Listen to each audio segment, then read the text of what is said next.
If you just got a CP282 notice or a CP288 notice, you may be concerned because IRS notices are scary and you should address the notice. Now, I want to give you some background before I go over the notice and explain how to resolve this. And this may look similar to your notice. I don't know if it's the exact one, but we're going to get to it. I'm going to share my screen and we'll look at it and I'll explain it. But I want to give you some context first. So if you are a non-resident, a non-US person, you live in Costa Rica, you live in Bahamas, whatever, and you have a US LLC, you don't have to pay taxes if you don't earn income inside the United States.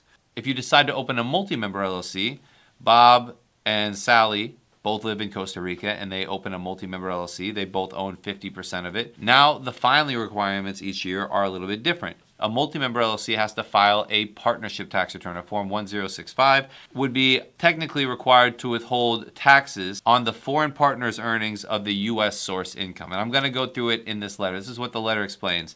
Now, the actual notice number, it seems to be changing. And this year, they were 288. I'm going to look at a notice from 2023.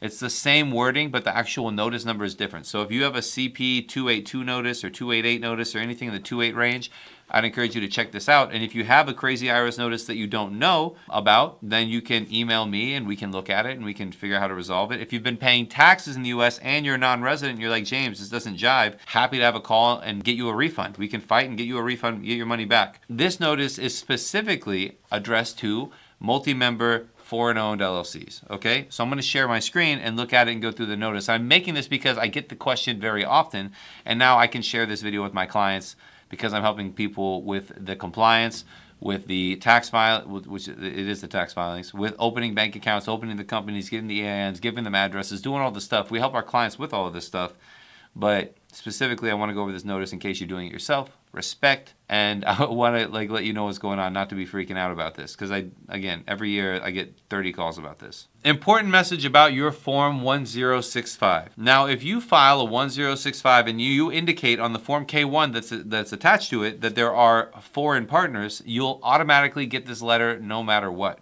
Now, this business is a digital marketing business that operates purely outside the U.S., right? It says, on your completed 1065, you indicated that your partnership has a foreign partner.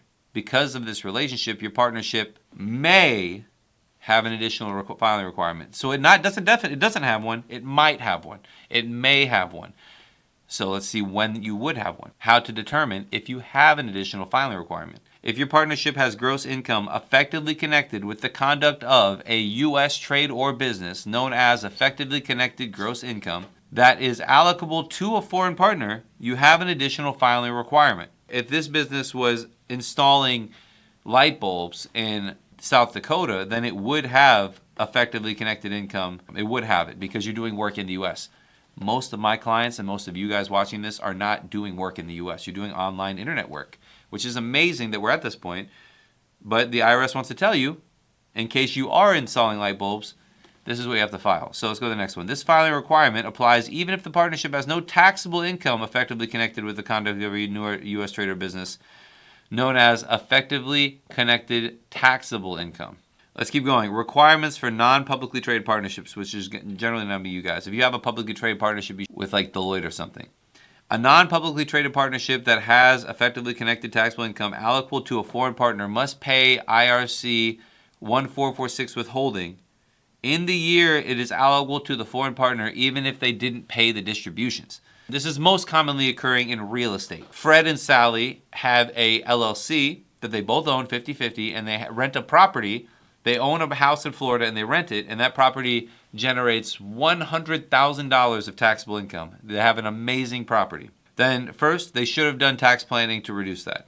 Second, that partnership that generated the $100,000 needs to withhold 37% of that because both are foreign partners. So they need to file Form 8804, 8805, and it's going to be right here, Form 8804, Form 8805, and Form 8813 to make the payments of that 37%. And then the partners, Fred and Sally, can file personal income tax returns to get a refund for the difference between the actual taxable income rate because they get progressive rates.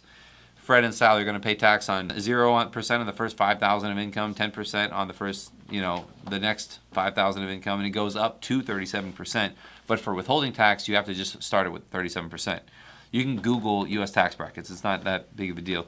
And this also is something that's very complicated to do yourself. This is something where if you do have U.S. rental property owned by a multi-member LLC, you should be paying someone to do it for you. If you have enough money to afford investment real estate, it makes sense to invest a little bit more to have someone do it the right way. It doesn't have to be me. I can do it. I'm happy to do it. That's why I'm making these videos, ultimately, to drum up business, but I want to help people as well. I want to give you the information so you do it the right way. I don't want anyone to pay taxes, more taxes than they should be paying to the IRS or any government, as a matter of fact. I'm so jealous of all my clients and all the people I work with, all my friends who are living in Panama or living in Dubai or wherever, and they're traveling around the world and paying 0% taxes. I'm jealous, but as a U.S. citizen, I can't.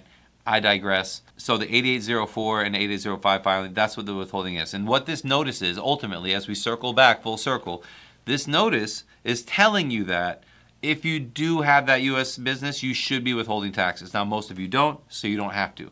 What do we do with our clients?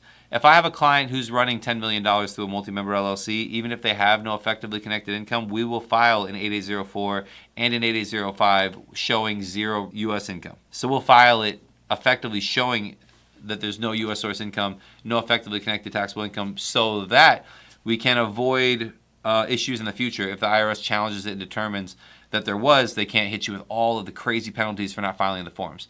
Now, if you make $50, I'm not going to file it. I don't think it's worth it. I don't think it matters. We have to mail the 8804 and 8805. You can't file electronically. This form, the 1065 and the K1s, you can do all electronically, which is great. It's efficient.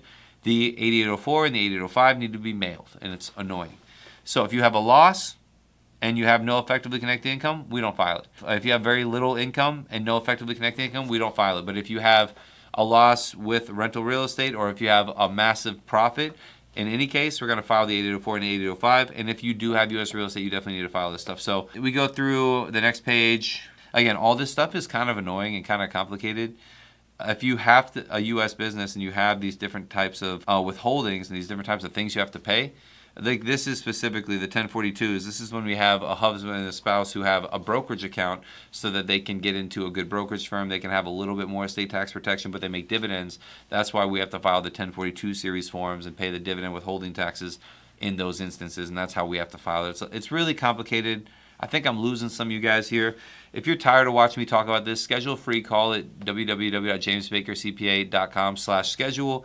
And we're happy to fix this for you. We're happy to answer your questions on the phone for free. I'm happy to do a paid call with you because that's just what I'm doing these days. Otherwise, just like and subscribe. I'm making more videos like this, helping people set their accounts up and set all this stuff up and do their taxes right every single day. I will see you on the next video. Click this one because this is really important that you watch.